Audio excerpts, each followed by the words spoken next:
kita bagi kredit kepada ahli tabligh. Ahli tabligh yang ambil inisiatif untuk sampaikan mesej kepada umat Islam di Argentina.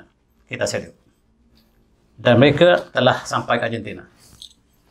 Ada ketika COVID lepas, ada jemaah mereka yang tersadar di hospital, yang kemudian apabila baik bangunlah maka pulang ke Malaysia menceritakan apakah kelam mereka di Argentina. Sallallahu ala Muhammad, sallallahu ala Muhammad, sallallahu ala Muhammad, sallallahu ala. Bismillahirrahmanirrahim. Assalamualaikum warahmatullahi wabarakatuh. Alhamdulillah, alhamdulillahirrahmanirrahim, wa bihi nasta'in. Wassalatu wassalamu ala syafil anbiya'i wal mursalin wa alihi washabihi ajma'in, amma ba'du. Yang saya muliakan para pegawai Kementerian Kerja Raya, muslim-muslimat, dan para pendengar yang sempat bersama dengan kita pada tengah hari ini. Izinkan saya pada kuliah Zuhur hari ini kita melihat Islam di Argentina. Barangkali Argentina ialah satu domain ataupun kawasan yang terpencil daripada kita, tetapi dalam World Cup baru ini namanya tiba-tiba melonjak ke seluruh dunia, dan kita lihat apakah Islam di negara bola sepak ini. Perkenalan Islam dengan Argentina ini sudah lama berlaku, tetapi lebih menonjol apabila pasukan ini telah mengunjungi Qatar dan kita lihat mereka diperkenalkan dengan Islam. Walaupun mereka sudah ada masjid di Argentina, tetapi mereka kebanyakannya tidak mengambil kisah tentang Islam. Kebanyakan mereka lah beragama Katolik, dan apabila mereka sampai ke Qatar, mereka diperkenalkan sekali lagi dengan Islam. Dalam pembukaan bola sepak World Cup baru ini, kita lihat seruan persamaan manusia dibaca oleh penganjur dan ayat yang terkenal, A'udzu billahi minasyaitonir rajim. Ya ayyuhan nas inna khalaqakum min dzakarin wa unsa wa ja'alakum syu'uban wa qabaila ta'arafu inna akramakum indallahi atqakum innallaha alimul khabir. Inilah ayat yang menyatakan persamaan manusia. Wahai manusia, sesungguhnya kami ciptakan kamu daripada lelaki dan wanita, dan kami jadikan kamu berpuak-puak kabilah supaya kamu saling kenal mengenal. Dan sesungguhnya yang paling mulia di sisi Allah ialah yang paling bertakwa, dan Allah Maha Alim lagi Maha Khabir. Inilah persiaran yang dilakukan di Qatar. Kita flashback selepas Argentina menang di Qatar, namanya disebut seluruhnya. Ada negara yang tidak pernah dengar nama ini, tetapi mula disebut, termasuklah negara Islam. Dan bola sepak telah berakhir, tetapi kisah di sebalik kedatangan pasukan bola yang mengunjungi Qatar masih belum tamat kisahnya. Daripada negara-negara Islam dan Islam, Qatar mengambil pendekatan yang unik apabila memperkenalkan Islam dalam tandingan bola sepak pertama kali. Dan kita lihat selama ini Islam dimomokkan, Islamophobia, penindasan, hijab, dan sebagainya menjadi isu untuk memburuk Islam. Dan hari ini kita lihat sedikit demi sedikit imej buruk negatif yang dipamerkan pada Islam diperlihatkan oleh Qatar, dan termasuklah pasukan daripada Argentina. Penonton mereka yang begitu ramai datang ke Qatar diberikan sebuah gambaran yang barangkali berbeza dengan apa yang mereka tangkap setakat ini. Kita lihat Qatar ialah negara yang sederhana kecilnya. Penduduknya hanyalah 3 juta lebih sedikit. Itu pun kebanyakan daripada pendatang, sedangkan penduduk asalnya hanyalah sekitar 300 penduduk, dan semua kebanyakan mereka lah Muslim. Hampir 1%, bahkan 1% penduduk Qatar ialah Muslim. Apabila kedatangan mereka untuk menyaksikan bola sepak dan mereka ingin rayakan dengan alkohol umpamanya, Qatar bukan tempatnya. Dan peraturan ketat yang diberikan oleh Qatar inilah yang memberikan impak kepada pasukan yang bertanding, termasuklah pasukan Argentina.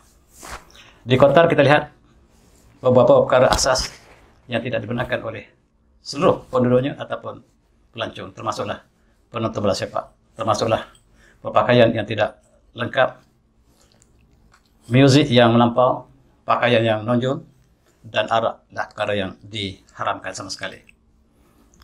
Dan dalam perkara inilah kita lihat mereka diperkenalkan secara berdepan dengan Islam. Dan pengarah ataupun duta bola sepak Qatar mengatakan, kami tidak akan mengubah agama kami hanya untuk tujuan pesta bola sepak. Dan itulah pandangan tegas yang diambil oleh kerajaan Qatar, menyebabkan kita lihat apakah impak kepada dunia. Mula-mula sekali kita lihat, ini ialah coach Brazil, sangat terkenal. Dan dia dalam kunjungannya ke Qatar, dia mendapat impak yang pertama, bahawa orang Qatar menunjukkan sifat yang sangat baik pada mereka. Menolong anaknya yang sedang tidur dalam konteks ini. Yang menyebabkan kedatangannya merasakan Islam adalah ganas. Islam tidak akan melakukan demikian, dan dia menitis air mata. Kali pertama dia sampai ke Qatar, menunjukkan apa yang digambarkan di barat tidak sebagaimana yang dia sedang hadapi sekarang. Kita lihat, inilah pemain bola sepak yang diajak untuk berakhlak dalam pada bola sepak. Tidak ada kohol, tidak ada pembalahan, dan ini dikawal sepanjang perlawanan bola sepak yang telah berakhir. Satu perkara yang memberi impak yang besar kepada penonton dan juga pemain bola sepak, termasuk Argentina, ialah masjid yang banyak di Qatar. Masjid ini terbuka dan diberikan layanan dan bebas untuk masuk ke masjid. Dan dengan tata tertib yang tertentu, kasut diletakkan di luar masjid, masuk dengan tertib dan melihat apakah yang dilakukan oleh Islam.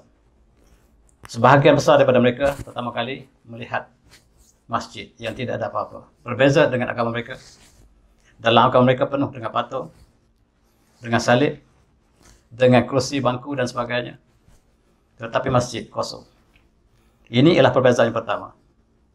Kemudian alunan azan yang dilaungkan. Ini mencetus atau menikam hati mereka yang tidak pernah dengar azan.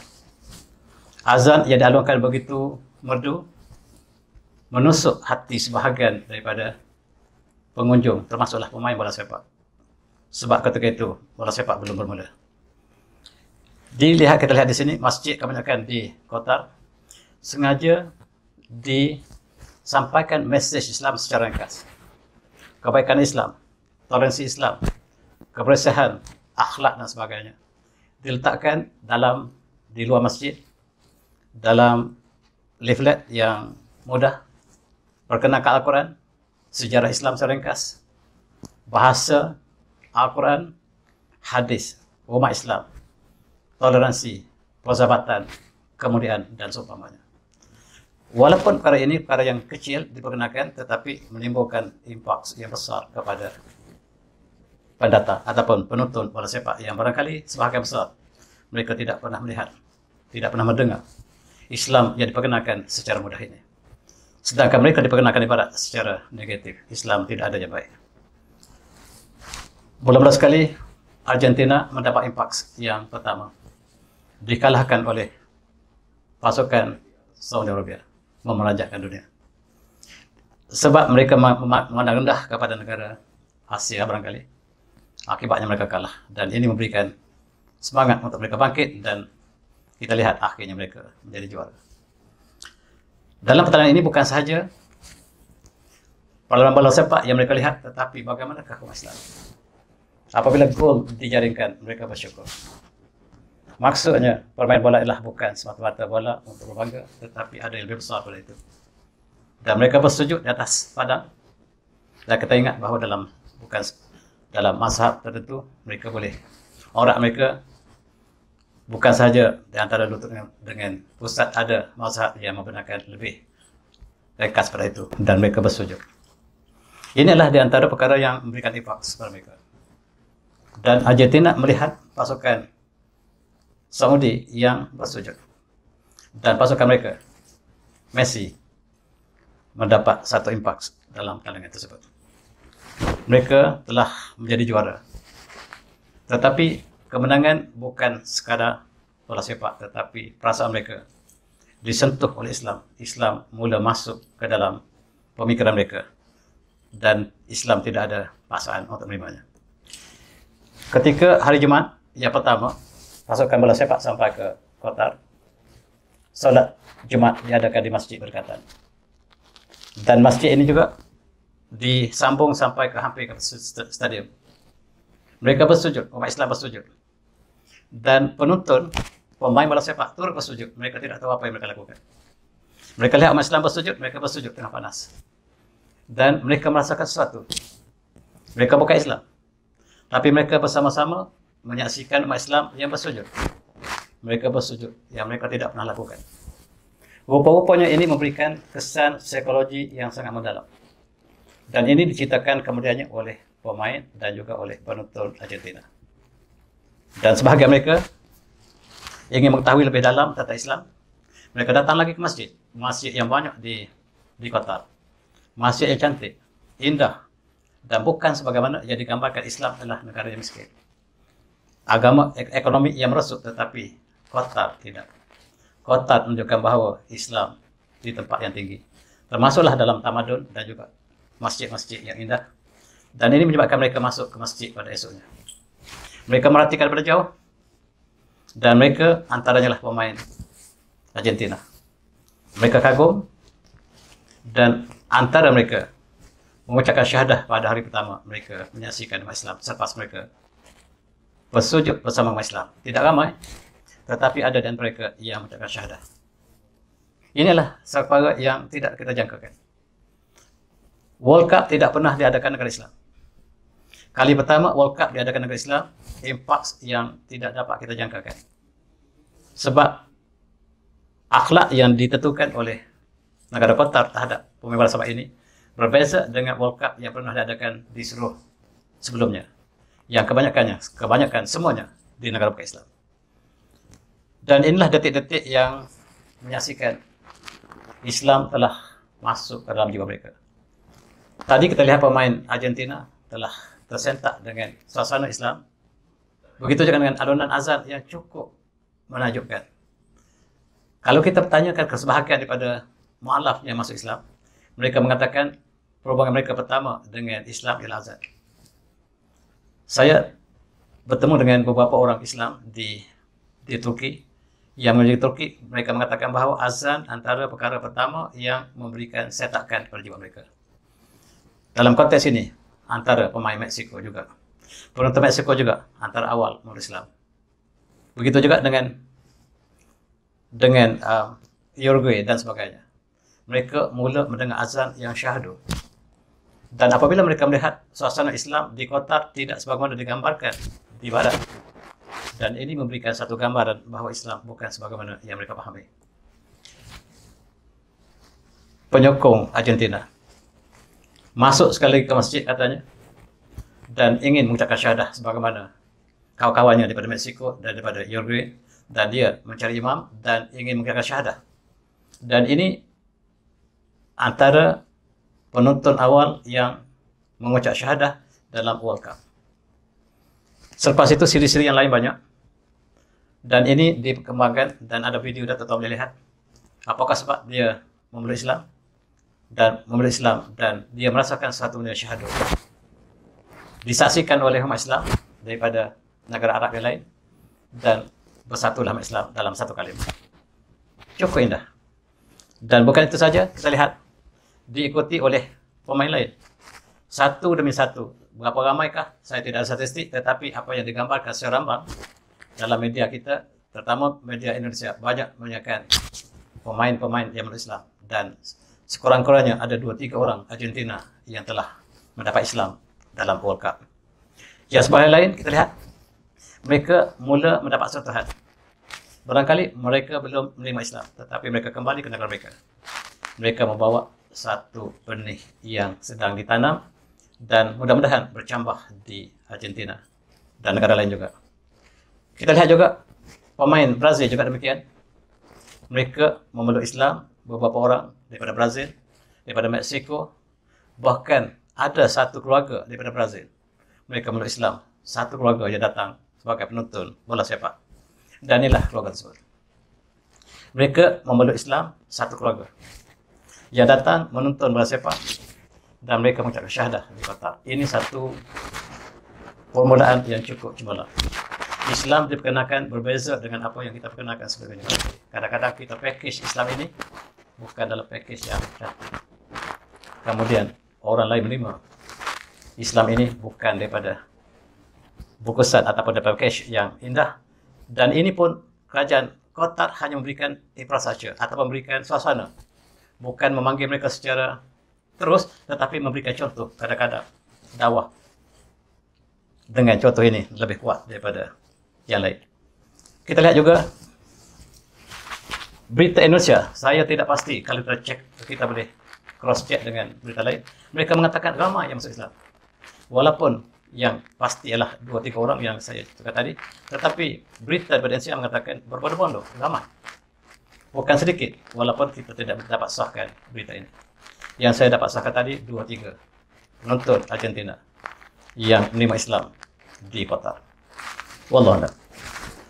Selain pada itu, Qatar mengadakan satu perkenalan hijab. Dan mereka perkenalkan dengan abaya. Abaya adalah pakaian orang Arab yang lengkap sebagai seorang muslimah daripada atas ke bawah. Mereka mula mengenakan abaya ini. Antaranya lah isteri orang itu, bukan isteri lah, girlfriend dia, mengenakan pakaian abaya dan dia merasakan cantik. Dia merasakan tenang dalam pakaian ini. Walaupun mereka bukan Islam, tetapi kebetulannya 1 Februari ialah Hari Hijab Dunia. Hari Hijab Dunia yang diperkenalkan tahun lepas di Argentina telah diadakan pesta tersebut. Mereka telah ingat kembali di Buenos Aires di Argentina pada tahun lepas diadakan pesta berpakaian secara hijab. Mereka ambil gambar dan kemudian mereka buka balik, tetapi memberikan perkenalan Islam secara mudah. Dan sekali lagi mereka diperkenalkan dengan abaya, pakaian yang menyeluruh, dan mereka berpakaian bergambar dan kemudian mereka tinggalkan. Cukup sebagai pengenalan Islam yang pertama. Begitu juga dengan Ronaldo ini juga meletakkan hijab. Dan ini mendapat kecaman daripada Eropah. Eropah tidak bersetuju bagaimanakah penonton yang ramai berpakaian Islam sedangkan mereka datang ke Qatar ada agenda lain. Bukan untuk kebaikan Islam, tetapi untuk menunjukkan Islam menekan wanitanya. Tetapi apa yang digambarkan wanita barat, termasuklah isteri pemain bola sepak, cuba mengenakan pakaian Islam dan mereka merasakan tenang dengan pakaian tersebut. Selain pada itu, sepanjang di lebuh raya dihiaskan dengan hadis Rasulullah yang menunjukkan keindahan budi akhlak seorang Islam. Umpamanya hadis yang diriwayatkan, hadis yang menyatakan tidak ada orang Islam yang menanam satu tanaman kemudian dimakan oleh manusia, dimakan oleh hewan kecuali sedekah baginya. Dan diperkenalkan juga hadis-hadis yang lain, setiap yang baik itu adalah sedekah. Termasuk senyuman kepada kawan dan nasihat yang baik. Membuang sampah di tengah jalan ialah amalan yang indah dalam Islam. Dan mereka pelajari sesuatu. Bagaimana kebersihan? Dan dikatakan Qatar adalah negara yang sangat bersih. Sedangkan kebersihan inilah yang menjadi tema besar pada dunia hari ini. Kebersihan dan alam sekitar. Hadis-hadis yang menyentuh akhlak umat Islam dipaparkan di sepanjang lebuh raya.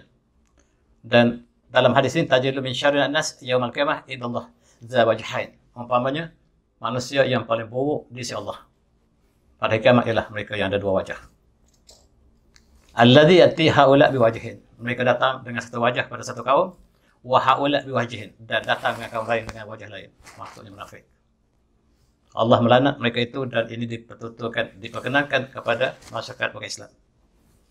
Antaranya ialah man la yarham la yurham. Siapa yang tidak sayang kepada makhluk, dia tidak sayang oleh Allah Subhanahu.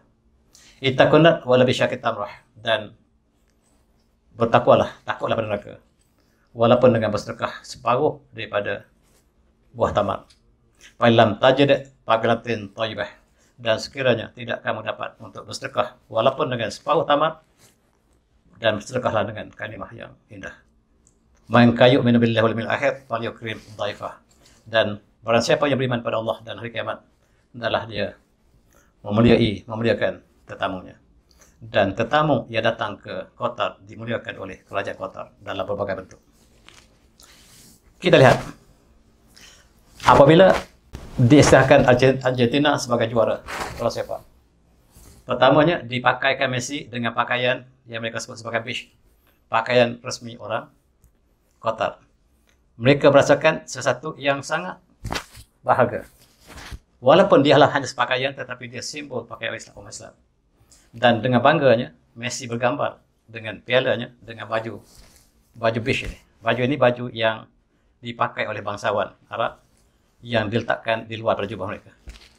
Dan ini dipakai oleh Messi. Dan gambarnya tersebar sedunia. Memberikan mesej Islam. Walaupun hanyalah dengan pakaian yang ringkas. Ini gambar ketika dia menerima hadiah kemenangan Piala Dunia. Dan disarung oleh otoriti Qatar satu lagi hadiah persahabatan dengan Qatar melalui pakaian yang nipis ini. Tak nampak, hampir tidak nampak pakaian ini. Inilah pakaian persahabatan antara Qatar dengan negara yang terlibat dalam pertandingan. Kita lihat selepas pertandingan. Berita yang keluar di Indonesia, saya tak pasti daripada mana semua mereka. Ramai orang Argentina meluk Islam. Di antara negara-negara yang terlibat dalam bola sepak, Argentina paling banyak meluk Islam. Saya tidak dapat sahkan berita ini. Tetapi inilah yang disiarkan di Indonesia. Dan mereka meninggalkan satu kenangan indah. Setiap yang datang ke Qatar dan apabila ditanya oleh pemerintah di airport, apakah yang anda tinggal di Qatar? Kenangan yang tidak pernah pudar. Dan mereka bercadang untuk datang kembali.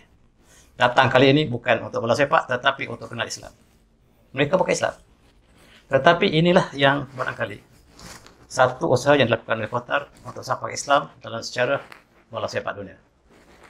I love Qatar. Pemain-pemain atau penonton Argentina yang kembali ke negara mereka. Mereka bawa kata-kata I love Qatar di airport mereka dan malam perpisahan, malam yang syahadu. Mereka tinggalkan Islam. Mereka tinggalkan negara yang suasana Islam diperlihatkan di Qatar dan tentulah benih ini akan dibawa bersama mereka ke negara mereka. Sekarang kita tengok apakah Islam di Argentina. Islam di negara Messi. Dan kita lihat bagaimanakah Islam bertapak di Argentina. Argentina antara negara di Amerika Selatan yang paling lewat menerima Islam kalau kita bandingkan seluruh dunia sekarang. Termasuklah China, Korea, Jepun lebih awal menerima Islam daripada Amerika Latin. Dan sebenarnya Islam bukan lewat sampai ke sana. Tetapi perkembangannya lewat. Walaupun Islam telah sampai di sini, bahkan umat Islam melukis peta Brazil. Peta Amerika Selatan ini dilukis oleh umat Islam. Peta Amerika dilukis oleh umat Islam. Dan Columbus yang dikatakan menemui benua Amerika menggunakan peta umat Islam. Walaupun hajat asalnya untuk ke India, tetapi sudah sampai ke Amerika. Dan mereka bertemu dengan orang-orang India yang sudah memeluk Islam. Columbus datang ke Amerika dan menemui umat Islam yang sudah berada di pantai Amerika. Bahkan dalam catatan Columbus, bila saya sampai ke Cuba, di situ sudah ada orang yang berjanggut yang menyembah bumi 5 kali sehari, mana umat Islam.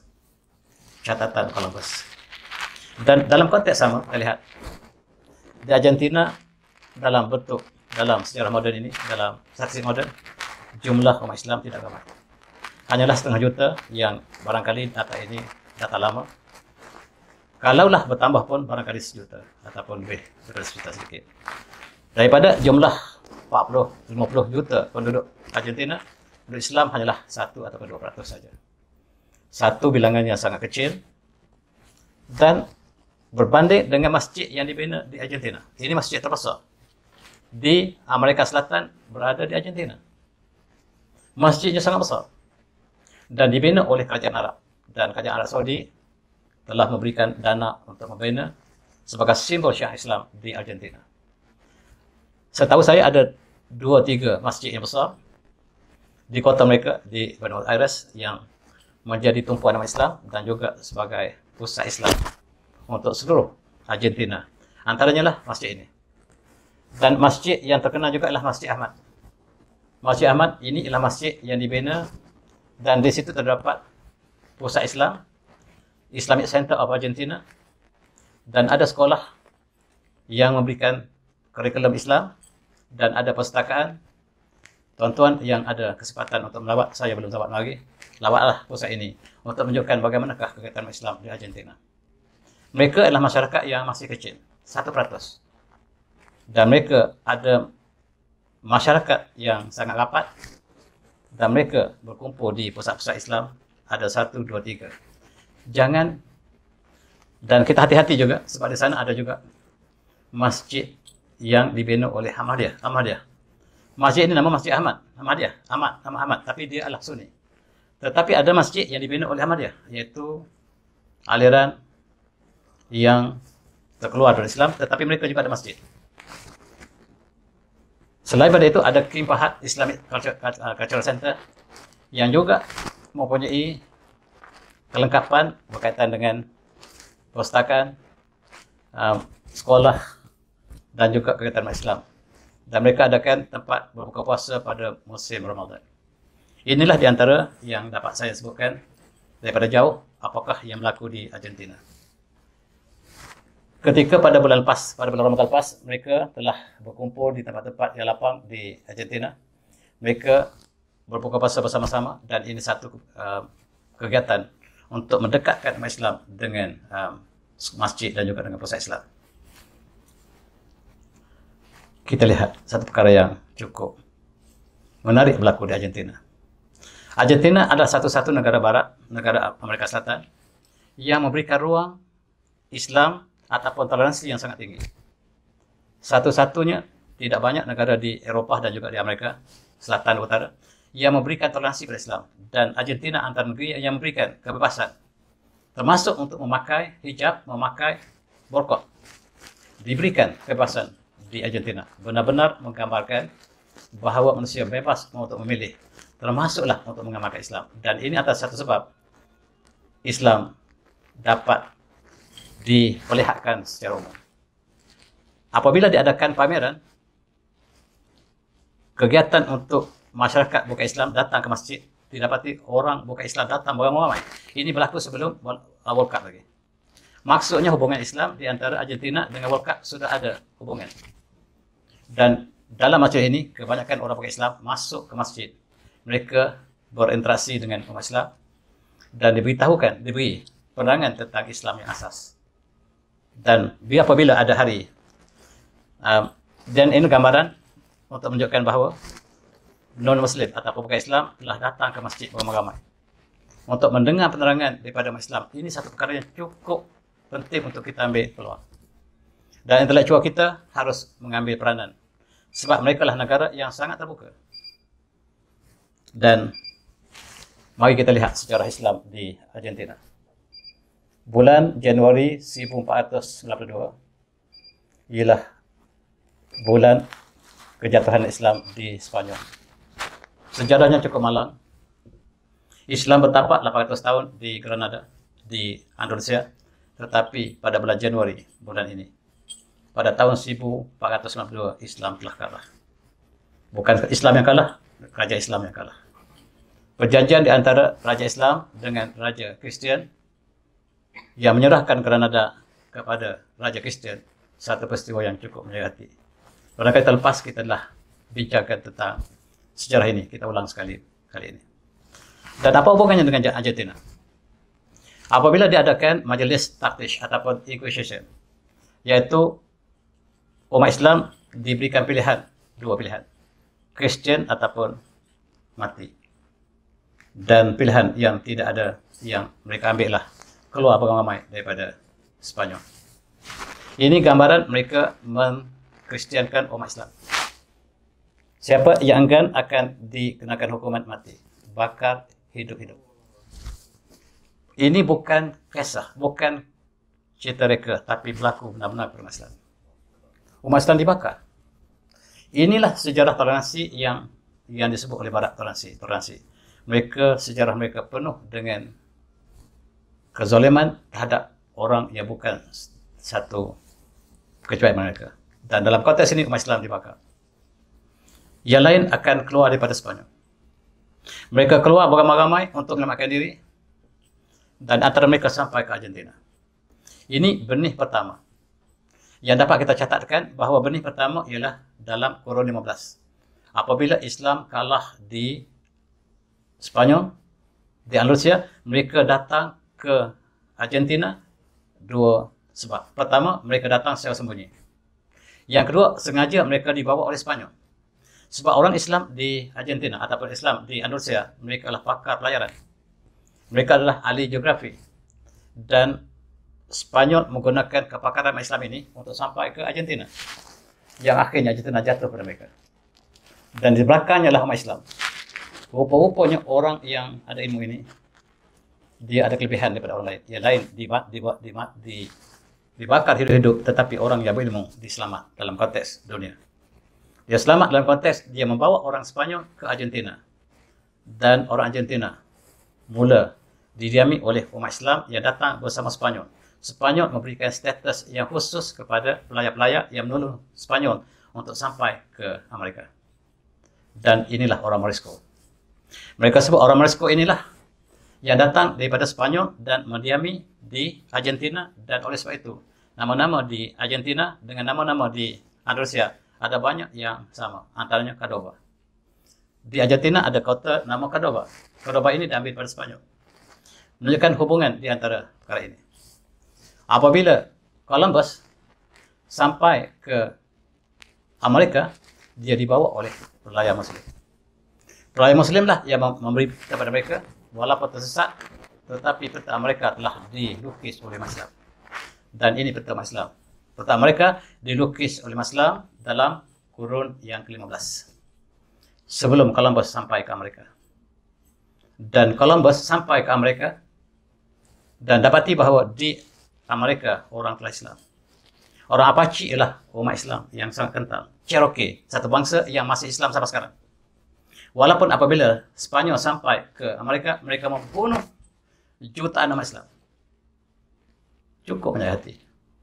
Tidak ada toleransi di luar Islam, tuan-tuan. Dan sehinggalah orang Apache dipinggirkan daripada negara mereka sendiri. Dalam cerita Cowboy High Chaparral, barangkali tuan-tuan lihat satu masa dulu, menggambarkan kejahatan orang Apache sentiasa menyerang orang British ataupun orang Eropah, sedangkan orang Eropah merampas bumi mereka. Sejarah yang tidak ditunjukkan, dan sekarang umat Islam hampir pupus di Amerika, sedangkan nama-nama di Amerika masih ada dalam bahasa Arab. Antaranya Talhanasi, itu Tallahi, sumpah, wallahi wabillahi wa tallahi. Ada nama di Amerika nama Talhanasi, dia beredar. Ada nama Medina, ada nama Mekah. Mereka bahawa sejarah Amerika didahului oleh Islam. Sebelum kedatangan Columbus, dan Columbus diistilahkan sebagai orang menemui benua Amerika. Bohong sama sekali. Oleh sebab itu kita lihat mereka sampai ke Argentina dalam dua fasa. Satu pelarian, satu lagi yang membawa orang Spanyol ke Argentina. Dan Cordoba ialah tempat tumpuan pertama orang Islam di Argentina. Dan Cordoba ini masih ada sampai sekarang. Dan apakah Islam masih kekal sebagaimana yang asal? Tetapi tuan-tuan, Islam telah semakin dilute, semakin lama. Dan satu lagi aliran yang kedua ialah selepas kejatuhan Kerajaan Osmaniyah.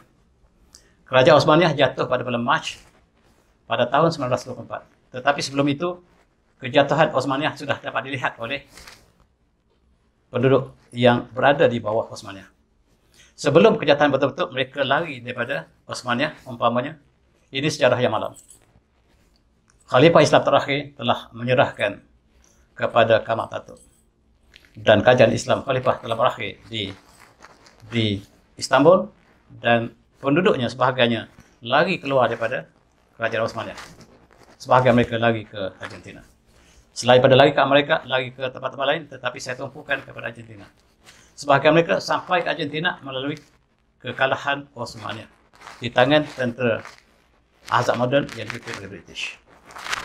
Termasuklah daripada Syria, Syam, daripada Lebanon, daripada negara Arab mereka lari dan mereka sampai ke Amerika Selatan, dan antara mereka sampai ke Argentina. Bahkan Presiden Argentina yang lepas ialah orang Arab, iaitu orang yang datang pelarian daripada apabila jatuhnya Osmaniyah. Oleh sebab itu di Argentina sangat rencam. Umat Islam yang sangat rencam inilah kerajaan Osmaniyah satu masa dulu. Tetapi apabila dijatuhkan oleh tentera Berikat yang dipimpin oleh British, maka negara umat Islam ini dibahagikan kepada mereka. termasuklah Balkan, termasuklah kawasan-kawasan di kawasan di Syria juga diserahkan kepada negara yang menang. Umat Islam terpaksa lari. Ada yang kekal negara asal, tetapi sebahagian mereka telah mencari penghidupan baru dan mereka sampai ke benua Amerika Selatan. Lebih lagi mereka daripada kawasan yang diserahkan kepada British, yaitu kawasan Syria sekarang. Lebanon ialah orang yang ramai berada di Argentina. Penjajah Lawson yang menyerahkan kawasan Osmania kepada negara yang menang diadakan pada tahun 1943 dan tahun ini penjajah itu telah tamat. Apakah Turki akan menuntut sebahagian daripada wilayah yang diserahkan kepada negara berikat atau tidak, itu bergantung kepada kerajaan Turki sekarang. Tetapi mereka boleh semak kembali perjanjian ini. Lebih lagi apabila kita lihat pulau-pulau yang diserahkan kepada Greece di tepi pantai Turki. Satu penghinaan kepada Turki. Apabila kita kalah, tuan-tuan lihat. Pulau-pulau yang duduk di tepi pinggir Turki diserahkan kepada Greece demi untuk konflik yang bakal timbul satu masa datang. Dan sekarang kita lihat, Amerika menjual F-16 kepada Turki, menjual F-36 kepada Greece. Sengaja untuk berperang. Berita yang saya baca pagi tadi. Amerika menjual kepada Turki F-16 dan menjual F-35 kepada Greece. Hanya untuk menimbulkan peperangan yang baru.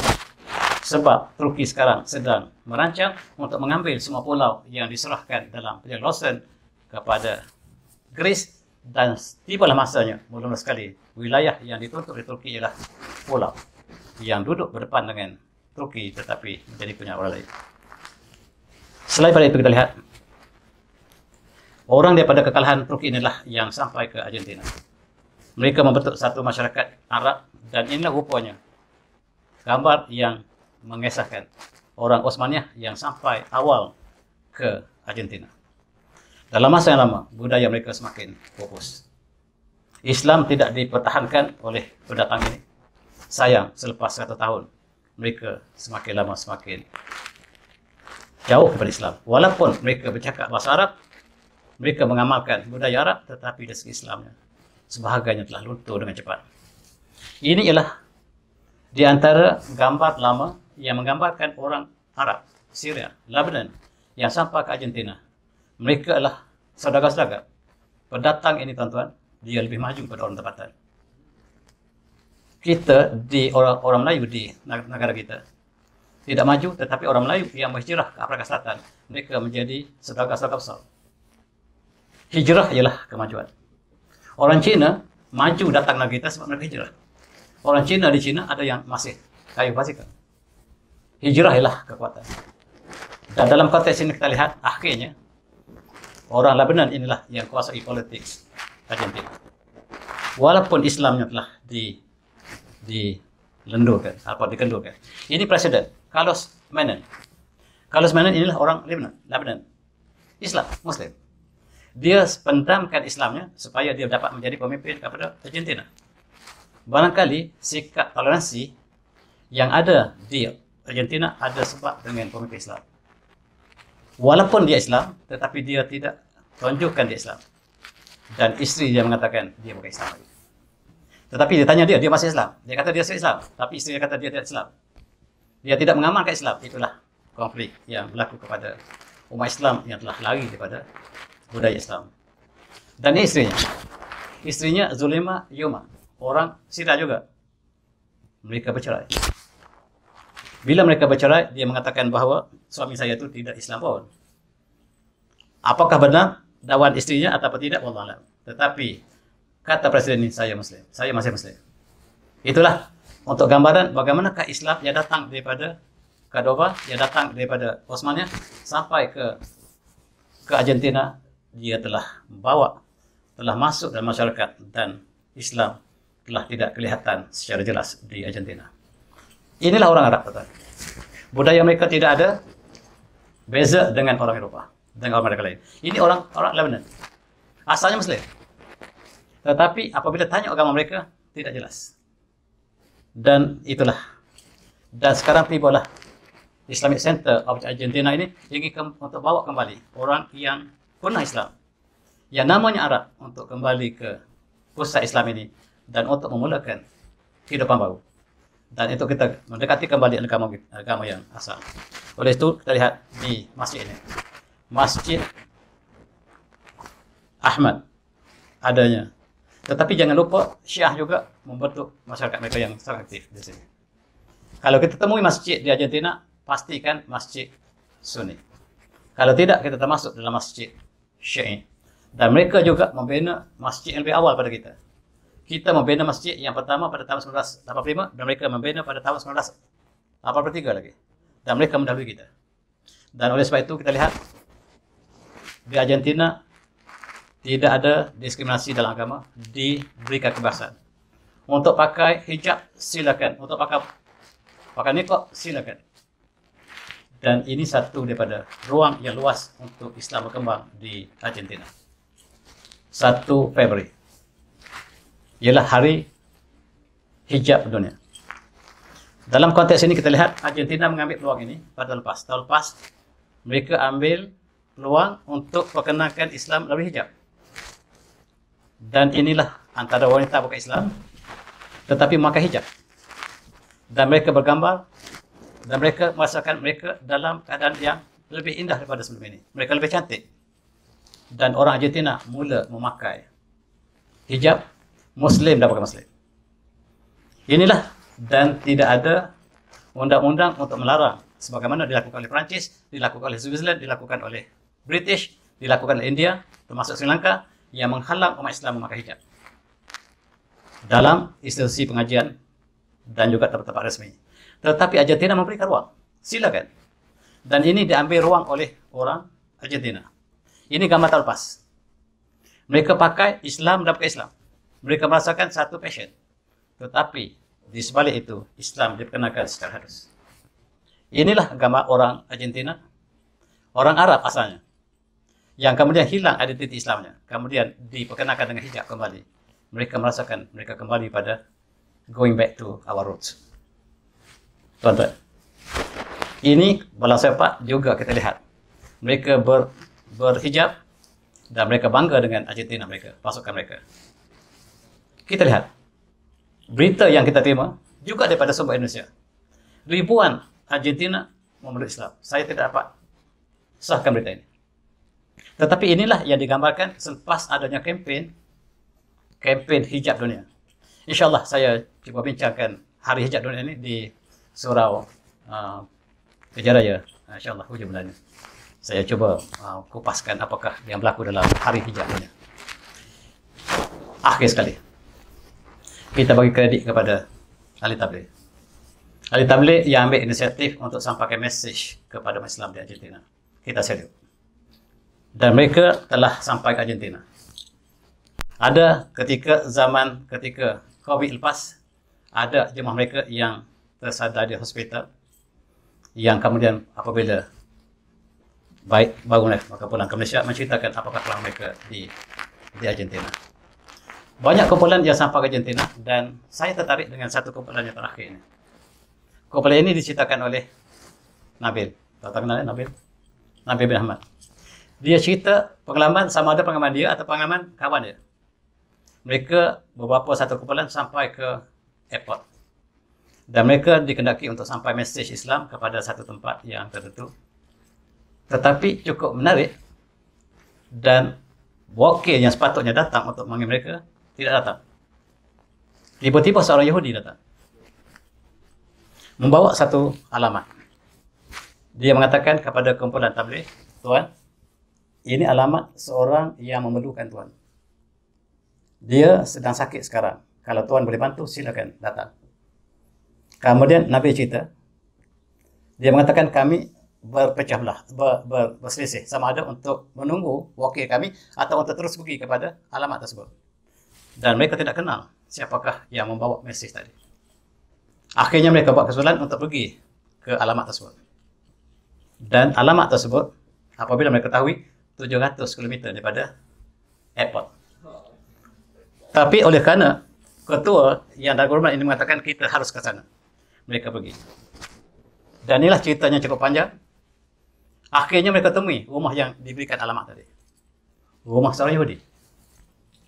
Dan mereka masuk ke dalam rumah tersebut dan bertemu dengan keluarganya. Keluarganya mengatakan ada memang anak kami sedang sakit. Sebagaimana yang diberikan oleh alamat tadi.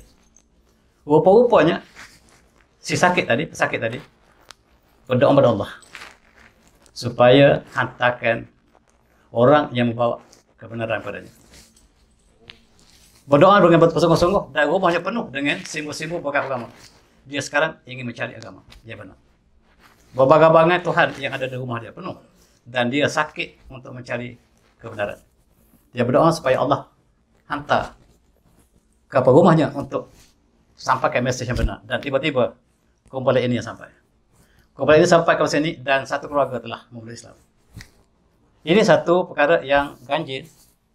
Dan bila ditanya kepada Nabil, siapakah yang pertama bagi surat tadi? Kami tak kenal. Tiba-tiba dia berikan bahawa di sana ada orang sakit dan dia. Tuan-tuan lihat dalam video yang dia ceritakan cukup menyentuh perasaan kita. Tuan-tuan hari ini kita lihat. Kawasan negara Islam ialah kawasan hijau. Kawasan yang hijaunya kurang ini maksudnya umat Islam yang semakin kurang. Dan tuan-tuan perhatikan tempat yang paling kurang Islam di dunia ialah di Amerika Selatan. Tempat yang menjadi cabaran pada Islam untuk sampaikan mesej Islam kepada mereka. Islam sampai lama pada mereka tetapi Islam telah hilang dalam amalan mereka. Dan kita harus perbaharui. Dan kita bagi kredit sekali lagi kepada orang bukan Islam. Bukan kepada orang tabligh yang sampaikan mesej di sana. Jangan lupa Brazil. Brazil ialah satu tapak yang sangat subur Islam. Walaupun penduduk mereka adalah penduduk yang sangat banyak dengan keganasan dan sebagainya, tetapi Islam sedang berkembang. Bahkan masjid sedang dibina di Brazil. Termasuklah sekarang dikatakan ada 6 juta umat Islam di seluruh Amerika Selatan. Satu nombor yang kecil, satu angka yang kecil, tetapi sedang berkembang dengan cepat. Ini adalah usaha yang ramai. Dan kita lihat statistik yang di Amerika Selatan, Argentina, Brazil, Chile, Colombia, semuanya ada masyarakat Islam. Tetapi belum diberikan tumpuan oleh umat Islam yang ramai daripada kita semua. Dan mereka perlukan bimbingan. Walaupun mereka telah menerima Islam daripada kurun 15, tetapi mereka hidup dalam masyarakat bukan Islam. Dan Islam telah luntur sedikit demi sedikit sehingga akhirnya hanya tinggal nama. Sekarang kita lihat Brazil. Brazil adalah bahasa Arab. Brasilia. Dan itu Islam yang melukis peta Brazil. Tetapi hari ini kita lihat apabila dijajah oleh Spanyol, dijajah oleh Portugis, mereka kehilangan identiti. Dan di Brazil dikatakan sudah ada masjid yang kedua terbesar di Amerika Latin.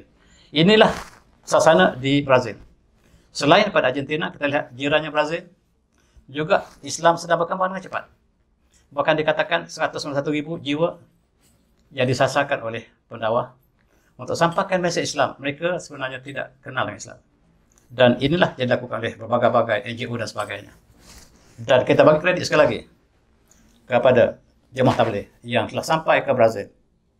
Barangkali kita cerita dalam satu masa dulu yang dilakukan oleh Ustaz Ebilio ini. Kita bagi kredit. Kita bagikan penghargaan kita kepada mereka yang kita tak boleh sampai. Mereka telah sampai dan mereka sampaikan Islam kepada kawasan yang sangat ditakuti oleh orang Brazil sendiri. Dan dia dibawa oleh tentera ataupun oleh keselamatan Brazil untuk sampaikan bantuan. Ini adalah permulaan kepada dakwah. Dan dilakukan oleh individu dan alangkah baik sekiranya NGO ataupun kerajaan sendiri yang melakukan perkara ini. Islam adalah agama yang paling cepat berkembang dunia.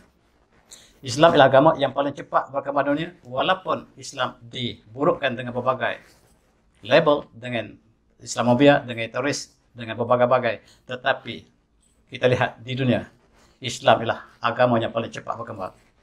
Dan kadar perkembangan Islam di dunia adalah 70%. Dan berbanding dengan Kristian, 33%, Hindu 27%, dan perkembangan pertambahan Islam paling tinggi dunia. Dan inilah satu berita yang mengembirakan kita. Walaupun mereka hujung dunia, tetapi mereka adalah sebahagian daripada jasad yang sama. Dan kita ingat hadis Rasulullah ataupun ayat Allah. Allah memberikan janji yang benar bahawa Islam akan berkembang dan akan menguasai seluruh dunia, mengatasi segala agama lain. A'udzubillahi minasyaitonir rajim. Walladzi arsala rasulahu bil huda wa dinil haqq liyudhhiru ala din kullih walau karihal musyrikun. Dan dia Allah yang mengutuskan Rasulnya dengan petunjuk agama yang benar, yang bakal mengatasi seluruh agama lain. Allah mengatakan agama yang diutuskan Allah ini dengan hak ini liyuzhiru ala din kullih, akan mengatasi seluruh agama lain. Walau karihal kafirun, walau karihal musyrikun, walaupun dibenci oleh orang musyrik, orang kafir, tetapi cahaya Islam akan berkembang. Dan kita lihat episod hari ini ialah Islam yang sedang berkembang di Argentina, sebahagiannya di Brazil, dan dalam kuliah yang lalu kita lihat umat Islam di Meksiko. Dan inilah sebahagian daripada umat Islam yang sedang berkembang di seluruh dunia. Dan saya harapkan apa yang sebutkan ini dapat kita merasakan kita adalah satu umat yang sama, dan kita bertanggung jawab untuk sama-sama membina umat Islam, umat yang satu, akidah yang satu, Allah yang satu, dan akidah yang satu. Dan saya sudahi dengan wabillahi taufiq. Assalamualaikum warahmatullahi wabarakatuh.